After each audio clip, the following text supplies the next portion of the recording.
अहम खबर है जो कि अपने नाज़रीन तक हम पहुंचाएंगे। FIA anti human trafficking circle Islamabad ने कार्रवाई करते हुए करोड़ों रुपए के वीजा फ्रॉड में मुलविस बदनाम जमाना इंसानी स्मगलर गिरफ्तार कर लिया है।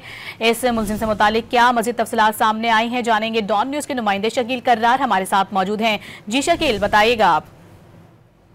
बिल्कुल, मुलजम रिजवान उर्फ शाह को इस्लामाबाद में एंटी ह्यूमन स्मगलिंग सेल ने गिरफ्तार कर लिया है और इस पर इल्जाम है कि इसने करोड़ों रुपए के जो है वो वीजा फ्रॉड किए हैं, मुख्तलिफ लोगों से उनके साथ धोखाधड़ी की है।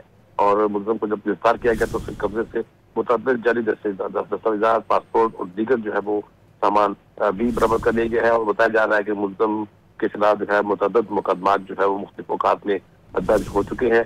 मुलजम इससे पहले जो है वो कनाडा मुलाजिमत का जाफा देकर कई अफराद से करोड़ों रुपए जो है वो लूट चुका है। और मुलजम ने मेहरबान इंटरप्राइजेज के नाम से इस्लामाबाद में जाली कंपनी भी बना रखी थी और हर शख्स से 1 करोड़ 32 लाख रुपए जो है वो चाहता था कनाडा के जॉब वीजे के लिए। इस पर दरखास्त आई और अब FIA ने बाकायदा मुकदमा दर्ज करके गिरफ्तार कर लिया। तफ्तीश जारी है कि अब तक उसने कितने लोगों से किस किस माल के लिए फ्रॉड किया है। बहुत शुक्रिया आपका शकील करार, तफसीली तौर पर आगाह करने के लिए।